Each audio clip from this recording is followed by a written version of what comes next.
Welcome back. I'm Rahman Shuvo, the CEO and Master Trainer at Sailor.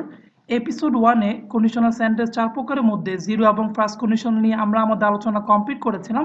ভিডিওটি যদি আপনি না দেখে থাকেন উপরে আই বাটন প্রেস করে ভিডিওটি দেখে নিতে পারেন। সেকেন্ড এবং থার্ড কন্ডিশনাল নিয়ে এপিসোড 2 অর্থাৎ এই ভিডিওতে আমরা আলোচনা করব। আলোচনাটি ইজিলি বোঝার জন্য সেকেন্ড এবং থার্ড কন্ডিশনালের সাথে আমরা ফার্স্ট কন্ডিশনালটিও আলোচনা করব। এপিসোড 1-এ আমরা শিখেছিলাম যে কোনো সেন্টেন্স বা ক্লজের শুরুতে যদি ইফ থাকে তাকে কন্ডিশনাল সেন্টেন্স বলে। ইফের পর দুটি ক্লজ হয়, first clause comma second clause. সম্পূর্ণ ব্যাপারটি আমরা একটি ট্রিক্সের মাধ্যমে শেখার চেষ্টা করব। খেয়াল করুন, ইফের পর যদি ফার্স্ট ক্লজে V1 থাকে তাকে আমরা ফার্স্ট কন্ডিশনাল বলি। ইফের পর যদি V2 থাকে তাকে আমরা সেকেন্ড কন্ডিশনাল বলি। ইফের পর যদি হ্যাড প্লাস B3 থাকে তাকে আমরা থার্ড কন্ডিশনাল বলি। নাও the question is V1, V2, B3 বলতে কি বোঝায়? অ্যাকচুয়ালি V1 মানে ভার্বের প্রেজেন্ট ফর্ম যেমন ডু, B2 মানে ভার্বের পাস্ট ফর্ম যেমন ডিড, B3 মানে ভার্বের পাস্ট পার্টিসিপল ফর্ম যেমন ডানকে বোঝায়। ফার্স্ট কন্ডিশনালের বেলায় ইফের পর V1 পেলে পরবর্তী ক্লজে উইল প্লাস V1 লিখতে হবে।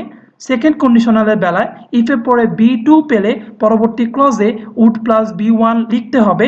থার্ড কন্ডিশনালের বেলায় ইফের পরে হ্যাড প্লাস B3 পেলে পরবর্তী ক্লজে উড হ্যাভ প্লাস B3 লিখতে হবে। পুরো ব্যাপারটি আমরা এক্সাম্পলের মাধ্যমে বোঝার চেষ্টা করব। ইফের পর ফার্স্ট ক্লজে V1 পেয়ে যদি আমরা ফার্স্ট কন্ডিশনাল করতে চাই পরবর্তী ক্লজে উইল প্লাস V1 লিখতে হবে। যেমন if you work hard, if শব্দটা স্ট্রাকচার থেকে এসেছে, ওয়ার্ক শব্দটা V1, যেহেতু ইফের পরে V1 পেয়ে ফার্স্ট কন্ডিশনাল করতে গেলে উইল প্লাস V1 লিখতে হয়, সেহেতু অ্যান্সার হবে you will shine in life. Will শব্দটা স্ট্রাকচার থেকে এসেছে, শাইন শব্দটা V1 কে মিন করে। So if you work hard you will shine in life. আবার ইফের পরে V2 পেয়ে সেকেন্ড কন্ডিশনাল করতে গেলে পরবর্তী ক্লজে উড প্লাস V1 লিখতে হবে।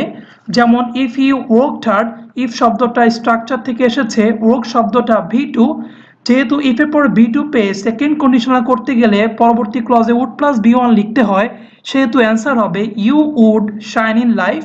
উড শব্দটা স্ট্রাকচার থেকে এসেছে, শাইন শব্দটা V1 কে মিন করে। So if you worked hard you would shine in life. ইফের পর ফার্স্ট ক্লজে হ্যাড প্লাস B3 পেয়ে থার্ড কন্ডিশনাল করতে গেলে পরবর্তী ক্লজে উড হ্যাভ প্লাস B3 লিখতে হয়।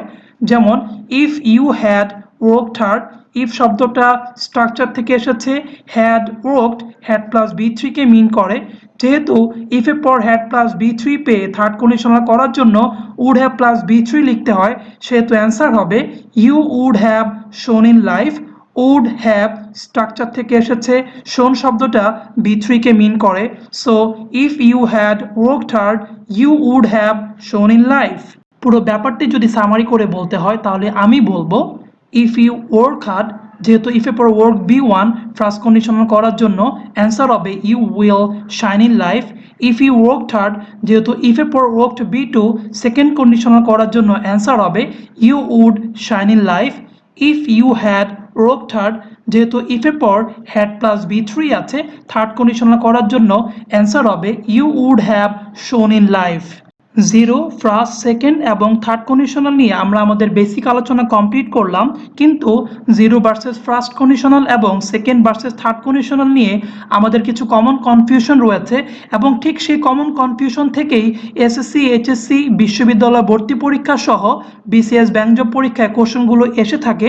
তাই জিরো ভার্সেস ফার্স্ট কন্ডিশনালের কমন কনফিউশনকে চিরতরে বাই বাই করার জন্য থার্ড এপিসোডের ভিডিও ভেরি সুন আপলোড করা হবে।